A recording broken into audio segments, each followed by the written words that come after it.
Central Texas Life with Ann Harder. Hello, everybody. Welcome to Central Texas Life, and I have a very special guest. You know, every time I say I have a very special guest, and they're all special. But you just came off of a network television show. I did. Undercover Boss. Okay, Yep. Gary Findley, you're a Waco person. You've lived other places from time to time, but Waco, well, Axtell, really. Yeah, it's been my home. It's your pretty home. much my whole life, other than 5 years in Minnesota. Other than that, I've been here my whole life. Well, and you've just got a brand new book out, The Redneck CEO. And this is an amazing book. I thoroughly enjoyed reading it. And I know a lot of your story, know Yeah. a lot of the people Yeah. that are involved in your story through the years and your career. Some of it I didn't know, some of the uncomfortable parts. But that's sort of what you want, I think, is Yeah. for folks to take some of the life lessons you've had. Right, right. The greatest thing is I'm having all my kids read it right now. My grandkids read it first right out of the box because they knew their name was in there and they wanted to see their name. Oh, yeah. In I don't print. think that, my youngest, Micah, reached out to me right after the book, and he said, you know what? I started reading it last night. I couldn't stop reading it. I read it all the way through, and he said, I have a whole new understanding. They've heard all the stories, but they didn't really know to the extent of what they were and where it came from. And I had a great childhood, but you know what? I mean, still had to work, still had to earn it. So it was kind of that. My idea was that life lessons, but even though it's a little small town outside of here with a few hundred people, you still have the opportunity to grow and go build something, and that's what I was really blessed to be able to do. Yes, you're growing up in Axtell kind of got you prepared. You weren't afraid to get your hands dirty, Yep. to do hard work, but you kind of referred to yourself as a country mouse. Yeah, it's funny how also this redneck CEO, this latched on several years ago, and I actually had somebody one time I was looking behind a franchise, somebody from up in the Northwest or something, and they said, why would anybody call themselves a redneck, right? And I think to me it's just kind of I don't know that I add anything to it. To me, it's kind of that country living, and it's just I'm not a suit and tie guy. And that just means you get the back of your neck sunburned. Yeah. Really? Isn't that what that means? Absolutely, yeah. And how many times have we all done that? Means you've done it all, and so and you're not afraid to work. But I think even more than that, it's this ethics that you learn, and loyalty and integrity. And I learned all mine being in a little small town. And of course, I mentioned in the book, my dad was a deacon. My dad was on the school board. My dad was on the water board. So, And then everybody was watching you. we were related to somebody on every street. Oh, yeah. So yeah, it's You hard don't to get away with anything. Not a thing. But it was a great childhood for me. And those things were instilled in me by my parents. And if the church was open, we were there, and so it was just awesome to be able to experience those things and then be able to pass that along to my own kids. Well, now you are an entrepreneur. You're a kind of a serial entrepreneur. Yeah. How, and I've always believed you don't really teach that at Baylor in the School Right. of Entrepreneurship at Yep. Hankheimer. I mean, I think you're either kind of born with a gene Yeah. that makes you want to take those risks. And how many people do we know who've made and lost fortunes? Yeah, quite a bit. But that's part of the game. It is, and my wife and I talk about that all the time. We've been married 40 years this year, and she says, you're just a different breed. And I don't know. And for her to be married to you, that's a different, because For 40 years, that's a fact. I would think some women would want a little more, stability, I guess is the word, or, Yeah, but you'd be doing real well. And they go, all right, I'm quitting my job. Many we times. did that a few times, and so I And think she's that, like, okay. I think it's just that trust in me. She said, "Look, I've got to trust that you know what you're doing." And I was on the phone this morning with somebody looking at buying a franchise that was talking about risk, and they said, I've had this job all this time, and and he said, I'm scared. I'm scared to step out, and I don't know that I don't know if I was ever smart enough to be scared. So I just kind of just forged forward, and I don't know that any of my kids are necessarily what I would call entrepreneurs. They're, they're go-getters, but Hmm. entrepreneurs, I don't know that any of them would be willing to take Well, I many know risks. Micah, didn't he start the groundskeeping? Micah he Work worked with her? there. Yeah, Yeah, work. Uh-huh. he and a friend of his, who both of them work for me today, both started a groundkeeping business when Yeah. they were in high school, and Now so that's yeah, part of that gene. That's yeah, I think so. yeah. Of course, with them, they always had me as a backup, right? So hey, Dad's here to back up in case we run into any hitches out there. But yeah, Yeah, he had a pretty good safety net yep. there. But yeah, I think And that's you okay. grow up with it or not, and it's just kind of something that. And I saw that in my dad. My dad was a hard worker, but he had a stereo place here in town, and he had it the whole part I was growing up, and I just saw him that he was willing to take a risk, and he did that for that freedom of being able, because he was always there. And I talked about that, but he was everything we did, he was there. So, and I think that's part of it. Well, let's talk about some of these characters through the years. I'm just going to throw out some names. Don Dwyer. Yep. Yep. Don Dwyer. I mean, I really consider Don to be the person that got me into franchising, and he just didn't give me a job and an opportunity. He spent time with me. I was only 19, 20 years old at that time. And, we worked long hours. I'd be up there at night. It might be 10 o'clock at night. And I could go up to his office and sit down with him and just really learn the business inside out. And I loved this thought of being able to help other people that wanted to go into business for themselves. And so, I mean, I consider him to be a great mentor all through that time, and he's done it big. I mean, they're one of the largest service brands in the world, and that all came out of Don's vision, Hmm. and then Dina helped carry that on. Oh yeah, And I've talked to her many times. Yeah, Dina's an amazing person. she So is. she's same thing. She's worked for it. They watched their dad. They was in the business. All the kids were, and she took that and took it to a whole nother level. She's further above that than I am. So she's an amazing person. Yeah, of course. Now Neighborly Yep. has bought that company. Yep. We could go back even a little further. How about Paul Meyer, SMI? What's Paul, that connection? yeah. When Kim and I got married, that's where she worked. Yeah. So I'd go in there, pick her up every day, and there was just this saying on the wall. I think I talked about it. If whatever you vividly imagine, ardently desire, and enthusiastically act upon, can inevitably come to pass. And those are big words for a redneck like me, but I kind of work my way through them. But I thought about that. I thought, can I really do that? Yeah. And so that's what I started doing. I started following those principles. And Paul, years later, Paul didn't know me during that time while Kim was working there, but I became really good friends with several people, and a lot of people moved over when Don started Dwyer Group, and they moved over. And years later, Paul took time he called me out of the blue one day and said, "Hey, I've heard about you. I know what you're doing. Come have lunch with me." And over at his house, we went over there, and same thing. He just sit and talked to me. So tell me about yourself. And then we started kind of meeting throughout time. And then he ended up coming over one day and talked to me about my business. And then we were both involved in the UMHB and the chapel that they built out there. So two great franchise geniuses right here in Waco. I don't Oh think yeah. people understand this is a franchise mecca. I mean, Curves, we rolled out 10,000 locations, and this little town did it all. And to me, it all started from SMI. I think you're right. I think you're right. And LMI, you familiar with it? Yep. LMI. Did you know Rex House? I don't know if you knew Rex. I did not, And but my dad worked at LMI once. okay, Yeah. well, because I recorded over the years a lot of their programs and things, and worked with Rex doing that. Gordon Swanson. Yep. That's a name. Longtime friend. I met Gordon in between. I was working at Waco Center for Youth at midnight. So I get off in the morning. I'd go to class at MCC, and a friend of mine approached me and said, "Hey, there's been this fitness club built at Baylor that Gordon built." He took me over That and was introduced University me. Fitness, right? Yeah, Yeah. at that time.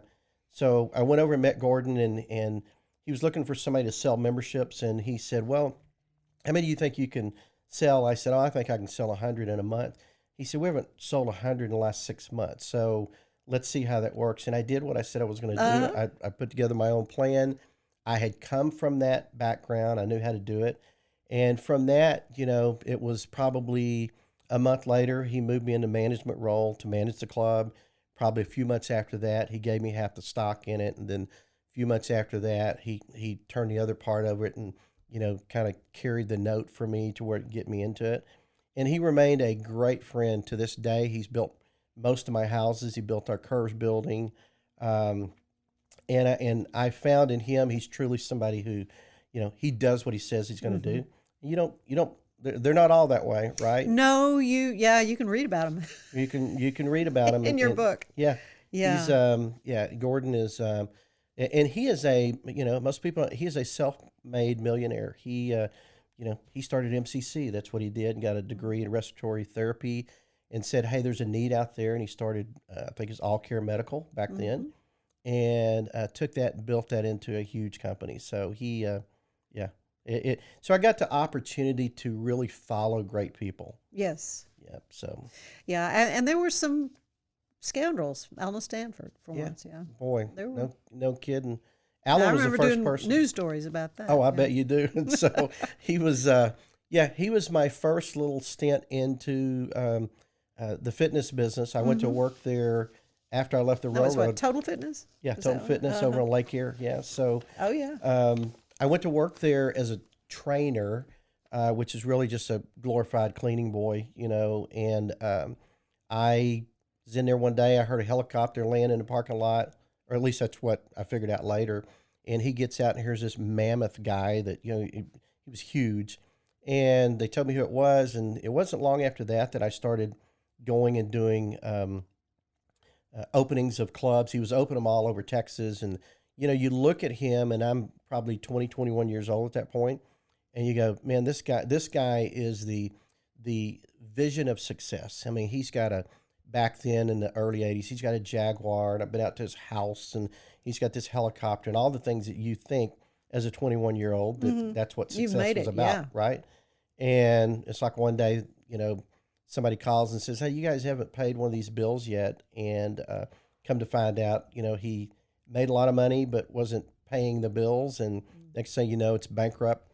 And my dad kind of went down, met with the bankruptcy court, the judge, and was able to get that turned over to me. And so I wake up one day, I own a health club. And so and then I find out I'm gone. I don't know, when I moved to Minnesota, so it's like 15 years later, a buddy of mine from town calls me and said, have you looked at the national news today? And I said, no. And I turned it on. There's Alan's picture. Yeah. And there he is. He's Sir Alan Stanford. He's a knight. He's a billionaire. And last time I saw him, he was flipping hamburgers in Hewitt. So it just goes to show you that, you can make it from here to here, certainly quickly if you're willing to be dishonest to do that. Right. And step on people. All the way. All the way. I can't do that. I wasn't raised that way. Yeah, exactly. Here's another name, Gary Haven. Gary and Diane. Yeah. Great people. I was back after we ended up having to close the club at Baylor. Baylor ended up putting this huge facility in. Right. It just totally put you out of business. Overnight. Yeah. Overnight. Yeah. When they put the slick in, that was it. It was when you get into a business by sweat equity, and I don't have a backup. So yeah. I lived on 2 times a year in the fall semester and spring semester. And when those people came in, we signed up. I could put away a little cash, and when that didn't happen, we shut it down, and I went to work back at the Dwyer Group then as a VP of franchising. And Gary and I had met. He had sold some equipment to me at the club, and we knew each other. And we're at a trade show one day, and we're sitting down on a couch, and we're eating something, a little reception.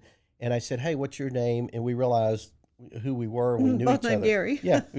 And we were both from Texas, and had figured out who he was. And so he came to me and says, look, I got this idea.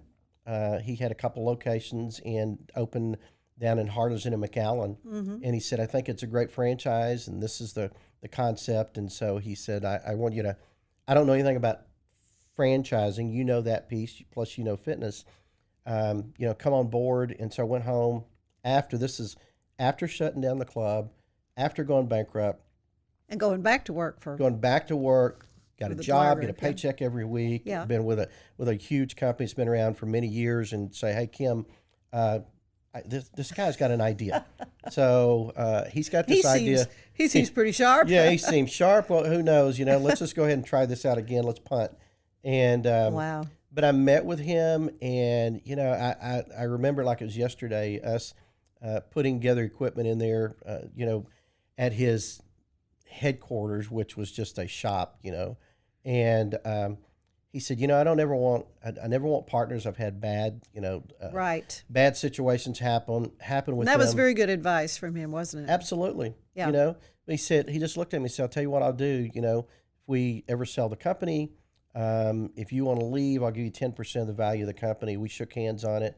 And that's exactly what he did years later, which just to me, and that was, I would definitely say that's probably been the best years of my life, those 8 years, because With as all we those grew curves, franchises. yeah. everywhere, and as we grew the company, the first play, and it was kind of funny, the first little sales pitch I went on, Gary goes, oh, here's your marketing materials.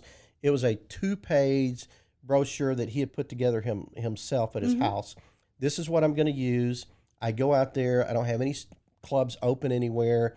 So my pitch You had was no just, pictures or anything. I don't have any just pictures. I don't show have anybody. There's nobody you can call and ask. Right. And I took the kids with me. I said, well, let's run ads in cities we want to go to. And so Kim and the kids loaded up. I ran ads out in Colorado, and I met with had one person calling the ad. They bought. Second town had one person. They bought. Third town had 2 people, and they actually got in an argument over it, and sold it, came back to Waco, dropped them off, went down south, got the equipment. So then I would start delivering equipment, setting them up until we got to a point where we get up, 75, 80 locations where I can start hiring salespeople and then roll into that president job. So Yeah. it was a whirlwind event that was a big so part popular. of our life. Yeah, but then it started to just lose steam. Yeah. Why? Any idea why? So I was there in 96. I'm a female only clubs, and yeah. I was there 96 to 04. So when we started it, and then 04 when I left, we had about 8,000 locations, Yeah. and we were still going strong. Oh yeah, yeah. In my opinion, I just think the women that were going to health clubs in the 90s were completely different than the ones that came back around. I just think we didn't change with the time. And the woman became different. She didn't mind working out now with men. With guys, yeah. Yeah, she wanted more equipment. This was a little bit of a social club. But they were getting results. But they had an opportunity. It wasn't real complicated. But it just the times changed, and I just don't know if curves changed with them. At least that's kind of, sitting back and looking at it. I'd love to say what's because I left, but I don't think that's probably what happened. So I think it's just time happens with everything. There's a time and a place, and I think that the shelf life of that finally, just changed. They just do, right? So you came out of that smelling like a rose. Absolutely. He was a man of his word, and then you end up in Minnesota. Yeah. And it has just had a horrible experience. That is, well, first of all, 5 years of your life. 5 years in Minnesota for a Texan. Oh, is yeah, I can't imagine. Terrible, right? And Yeah. so it's bad enough. Well, of course, when they offered me the job, it was in the fall, so it was absolutely beautiful. Beautiful area. They meet me on the lake. We're out there. It's gorgeous. Yeah, I yeah. said, "This is awesome." But For about 5 minutes. for about 5 minutes, and then we moved there in October, and in November, reality hit. We look out one day and snow and go, oh, that's beautiful. We don't see much snow. And then by the time I'm looking at it in April, it's no longer fun again, right? I mean, it's snowed, and then it rains for the next 3 months. And so, when I went there, Kim went with me and was probably there that first year, full time. We didn't get back much. And then I think the second year our daughter was getting married, and so Kim says, "I'm going to be back there." And our kids were here. Eventually, our grandkids were born. Grandchildren, Yeah, yes. there was just That's a more pretty going powerful on. draw. It's a real Yeah. big draw. But you know what? I made a commitment to that. Right, and it was going to be a 5-year. You knew 5-year that, commitment, right? And I wasn't going to pull out right? until I did what I said I was going to do. Exactly. And so Kim, once she came back at one point, she just said she couldn't do it. We left after Christmas one year in January, went back, and this is probably year 3, and we're sitting there. The next morning, I get up going to work, and I looked at her and I said, "You don't want to be here, do you?" And she said, "No." And I said, "Then go back." And I mean, when I came home, she had her bags packed, the dog's in the car, and she said, "I'm heading back." So, Oh, so it was a long, hard 5 years, but. I flew home on the weekends, or she'd fly. Yeah. We made the best of it. yeah. There are a lot of people that live like that. I mean, you're not alone, and No. in doing what you have to do. But then the payoff after that 5 years was just abysmal. Yeah. No. Was not at all what. No, you thought. I call it. It was a 7-figure deal that allowed me to come back, and probably at that point kind of wind down, right? Right. And I would never have got up and moved unless it was that kind of opportunity. And so, we got the company sold. That's what we were doing, and then that eventually, when it came down to that payoff, it was, I would call it more of a tip than it was. I was going to say it wasn't right? even a. Because it ended up being about 10%. So I just called it. I got a tip. And I think the harder part to me, being who I am, where I'm from, that loyalty is big to me. And Kim tells people all the time.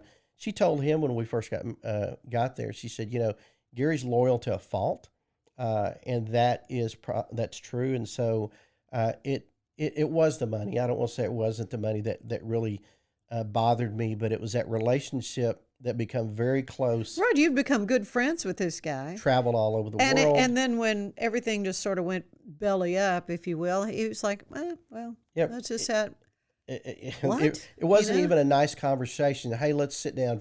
Or I'm sorry it worked out Right. this way, or anything like that. I'm sorry it worked out this way. This is how it was. Just I hear these words in my head. It is what it is, right? Oh gosh, And yeah. that's such a horrible thing to say. And it's unfortunate things that have happened past that time, because I finally, about I don't know, 2 years after all that, I said, look, for me to be able to move on, we know that I have to go and I have to get in front of him and Right. look, I forgive you for this situation, because it was eating away at me. Right. And that might have been even worse, because Yeah, because he it's just like, oh, okay, so what do you want to eat? so that tells you a lot about him, though. Tells me a lot. And that's not the people I grew up around. No. And that's not my No. experience with Gordon. It's not my experience with Gary No, Haven. so many of these wonderful people that you talk about in the book.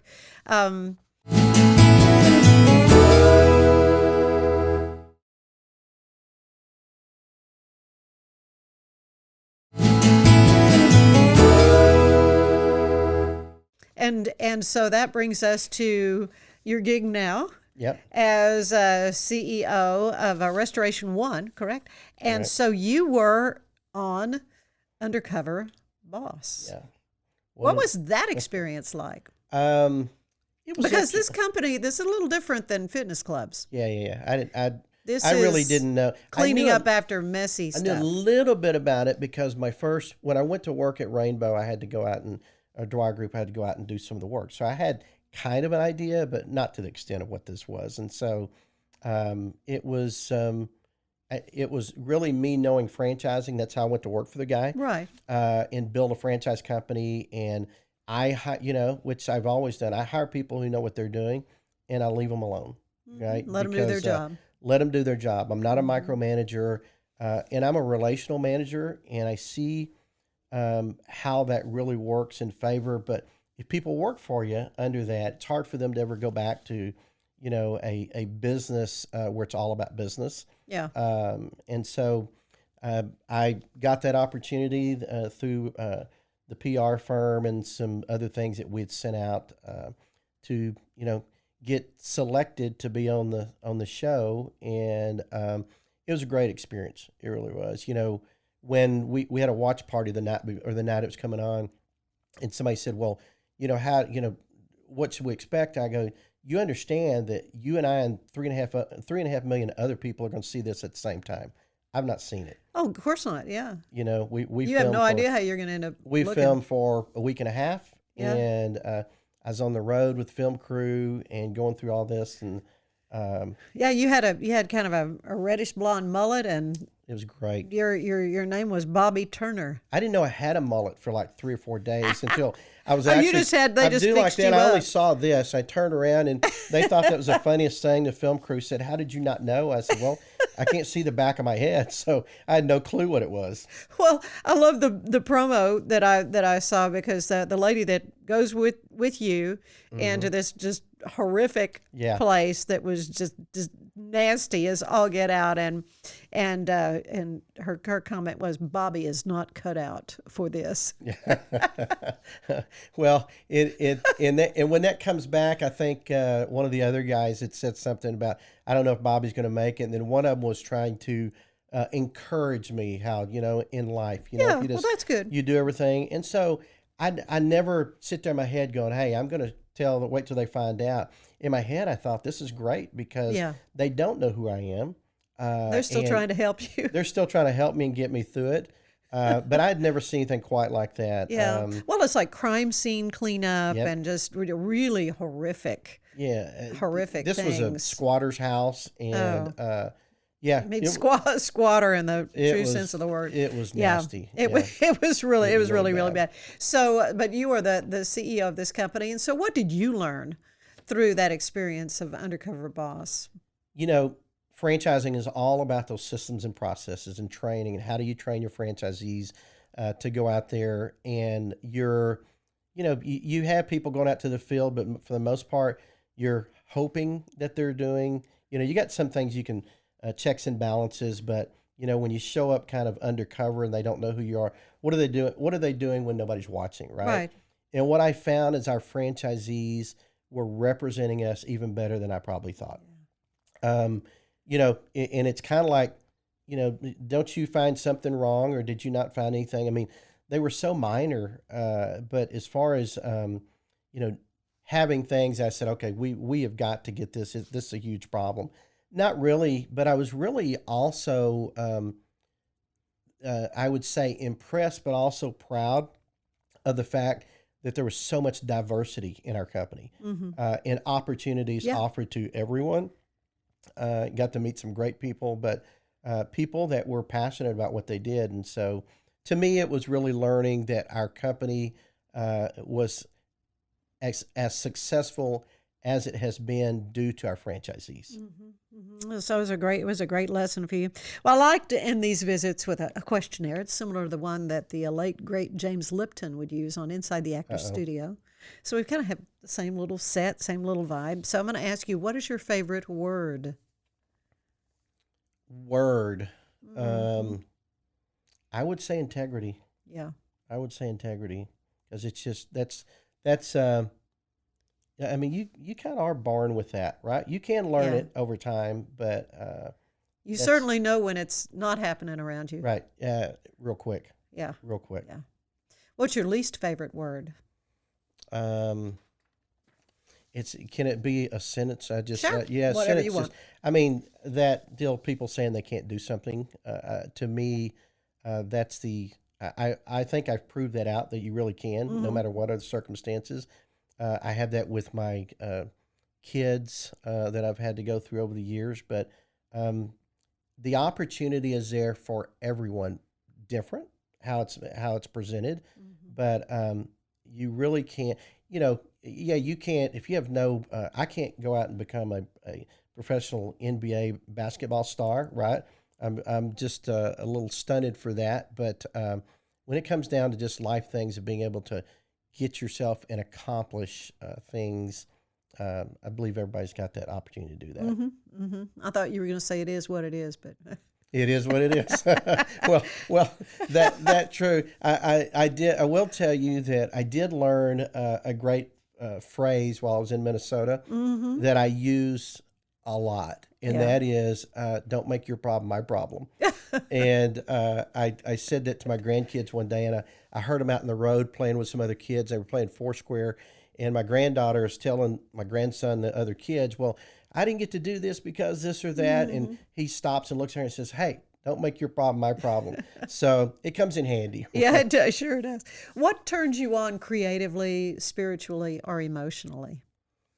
I think all those go back to being able to do things for other people at really any level. We've had Kim and I have been blessed, and I do believe we've been blessed to take that and turn it and give back.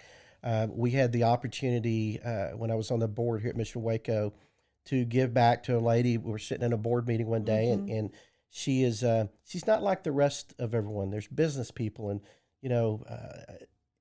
then she kind of represented the community living. She was lived down in the projects. And she said, Kim and I had just talked about it. We'd love to be able to do something for somebody. We're involved in ministries, but we'd like to do something. And she says, you know what? Before I die, I'd like to have my own house with a little, porch around it and a big tree in the front yard.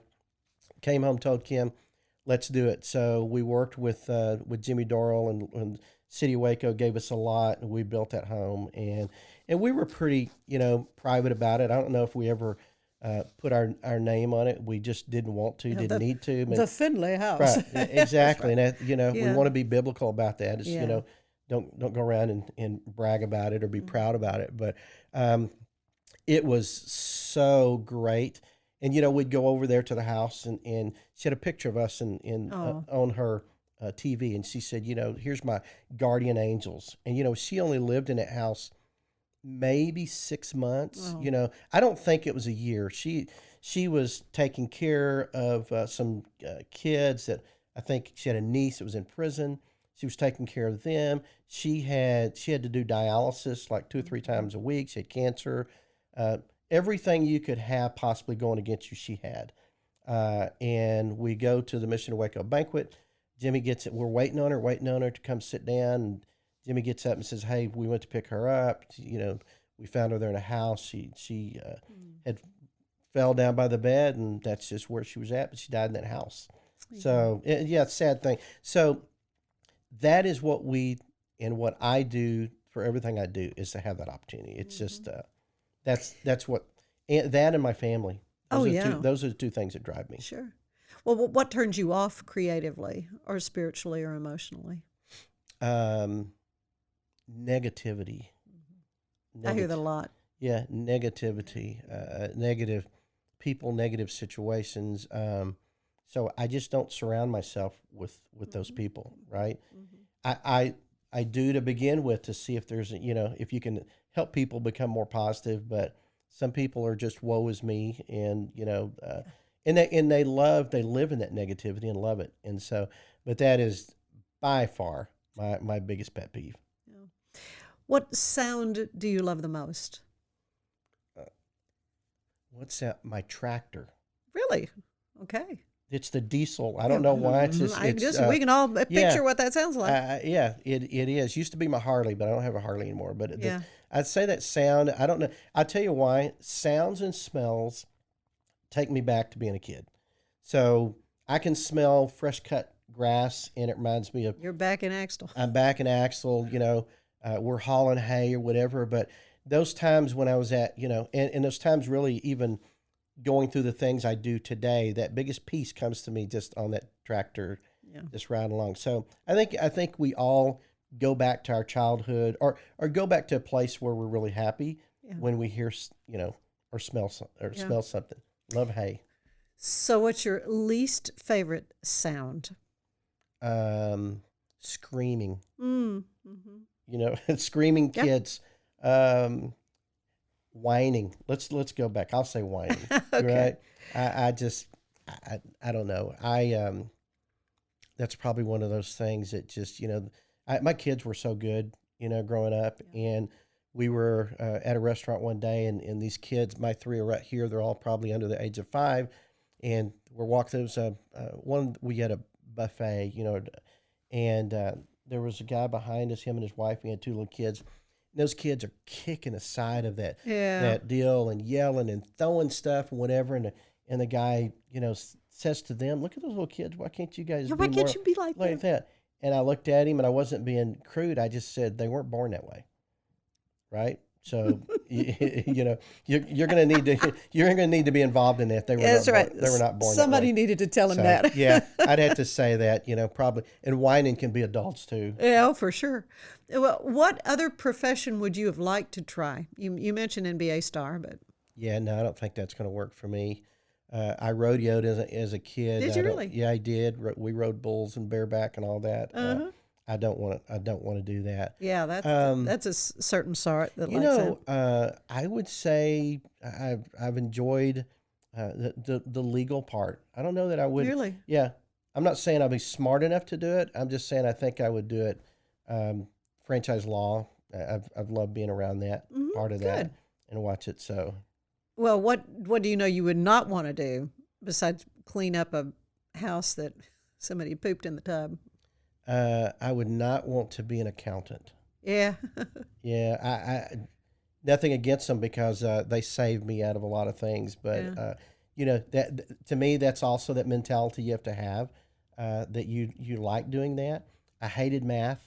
When I went to UMHB, didn't get my degree till I was 40 years old or 30 something years old, and But kudos to you for finishing that, and I know you wanted to set that example for your kids. Especially Micah. Yeah, speaking of setting examples. I knew Micah would challenge me. He would say, "Hey, Dad, you didn't go to school." You didn't go to school. But I will tell you and I don't remember whether I wrote it in a book about the first day of class, and I opened my book on a marketing book, and I opened it up, and in chapter 1 was on the story of curves, and I look and I go, I think I'll pass this class. You ought, right? If you don't. I'll be in trouble if I don't. But that's pretty good. Yeah, so to me it was setting that example, and to your point, going back and looking at it and going, okay, did I really learn some things? I learned some things, but I think more so I confirmed some things. Yeah.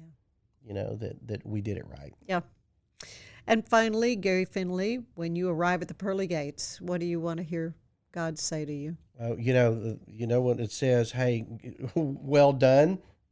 That is certainly, and so I'm really kind of moving into the chairman of the board role at the office to where I don't have the day-to-day. And that's really, right now, that is where I want to spend my time, in the ministry part and growing spiritually so that I've had a lot of years to do that. We spent it in a church and we've been around it, but been so busy doing what I've been doing to really take that time.